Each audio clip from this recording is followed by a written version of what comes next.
Thank you for having me, HealthTO. As she mentioned, my name is Elsie Amoako, and I'm the founder and CEO of Mommy Monitor. It's exciting to be here because I've been doing this. I'm non-technical, and sometimes in the tech space, it's almost a taboo. And it's interesting because my background is in research, and I've spent a lot of years really focusing on understanding why women have particular complications that they have during pregnancy, specifically Black women, right? And we notice this more specifically in Canada. We're seeing issues not just about outcomes, but more so surrounding the issues in our healthcare system and the issues around services that are being provided or not being provided. And for me, that was really important. And as much as I understood this from an academic point of view, what was really interesting to me is when I had a friend who had these actual issues, where she actually sat down with me and was like, she had about 4 miscarriages, she was pregnant for the first time actually, not for the first time, but full term, being able to keep the child. She was at her 6-month point, and she had all of these issues, and her OB wouldn't pick up the phone. And I was completely appalled because I didn't understand how somebody who was so high risk, who had preeclampsia, wasn't in a space where they were getting the support that they needed. And I think that's when I started to create Mommy Monitor. And Mommy Monitor, simply put, is an app and a service overall that allows us to really understand how we can support women to ensure that healthcare, maternal healthcare specifically, is much more equitable, but at the same time ensuring that women have much more better pregnancy experiences and outcomes.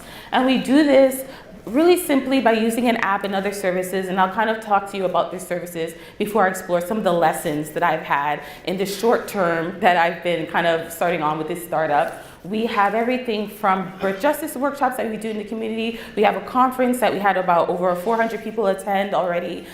We also do art therapy workshops, and for us, the importance is legacy. And that's one of the lessons that I want you guys to really pay attention to as I speak to you guys today. I've learned over time that having a startup is not just about having a business or making a few millions or whatever that looks like. For me, it's impact. It's ensuring that we have legacy, that we're truly making some type of change within society where we're impacting the health of people. And sure, we've been lucky enough, we've been doing this for a little over a year, and we've had all these amazing people on board, from WeWork to CSI to you name it, Next 36, everyone else. But even with all of this, the lessons don't change. And those are the key things I really want to focus on today. And one of the key things I've learned is the importance of self-awareness and how you align that with your brand and your strategy. And what I realize is that a lot of people will tell me, Elsie, you're really lucky. You keep getting these things. How are you raising all this money, non-dilutive funds? Are you kidding me? That much in such a short period of time? How are you doing this? And for me, really the answer was that I just understood what I was doing. I understood what rooms to walk into, and I knew who would give me the money versus who wouldn't. And that's something that I like to try to tell other people who are trying to start their own businesses, specifically within healthcare. And then as well, your managerial style will be reflected in your team and in your company culture. I think that for me, that was a huge lesson. I am a very A-type personality, and I work very hard, and I can work 2 days straight without sleeping, and I won't ask anybody for help, and I'll want to do it all on my own. And the expectation is that my team would do the same thing, but not everybody's like that. So for me, realistically, I had to realize that the culture that I was creating because of my own features and attributes and how I work, my work attitude, was changing the company culture. And so I had to understand how to change that to ensure that it was much more suitable for everybody that we were working with. In addition to that, what's really important is research.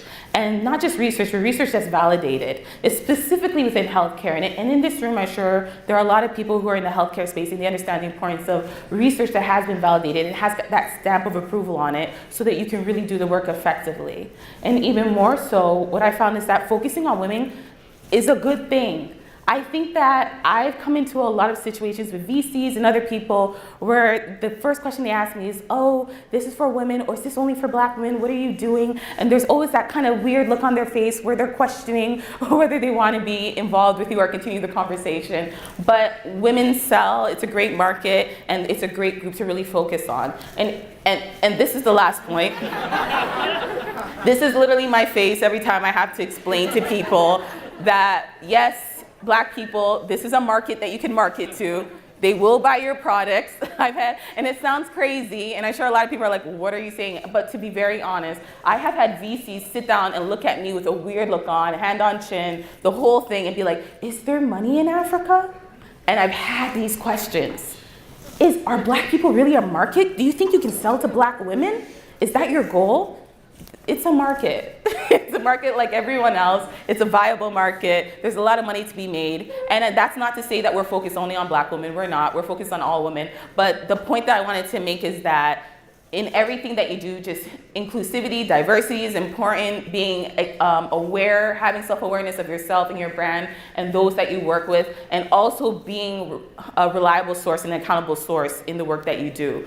Healthcare is a very extreme case, especially with Mommy Monitor. I started this again as a researcher. I'm still a grad student, still doing research, still working in research, and my background was HIV research and other things, but I stepped into maternal health care. So I just really want to spread the message that anyone can really do it. Legacy is important. Think further than just kind of making a few mil, and really focus on change and supporting people who need the help. Thank you.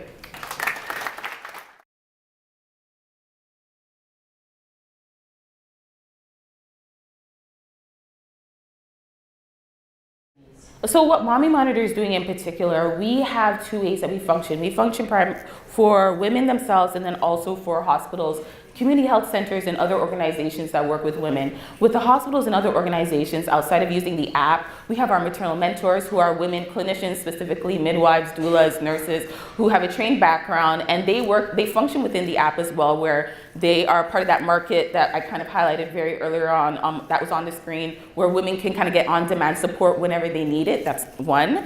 The second piece of that is our maternal mentors. We have their non-clinical, also work within the community and work as almost people who support women and just engage women to create a larger community of women, to ensure that they have information about accessibility, and they understand what their rights are as patients, and they understand what it is that they need to have healthier pregnancies and outcomes. So you're informing women and then connecting them to healthcare advocates. It's both, exactly.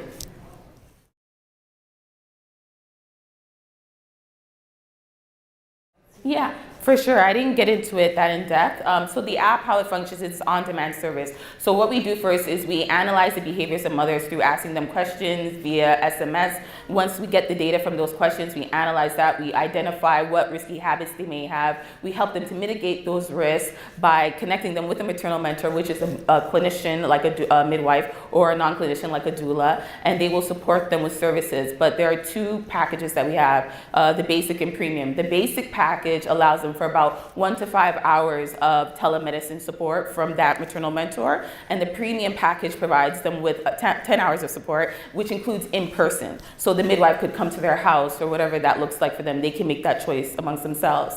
We also provide a forum where moms can ask questions if they have questions and get answers a lot more quicker. And then what we're moving towards, which is taking a little more time to build in, is using predictive analytics to predict pregnancy complications before they occur. So in using all this information and data that we collect, what we'd like to do, hopefully in about a year from now, we'd like to be able to say, well, this woman is much more susceptible to preeclampsia or to gestational diabetes, so that we can support her before they get into that space where they have those risks.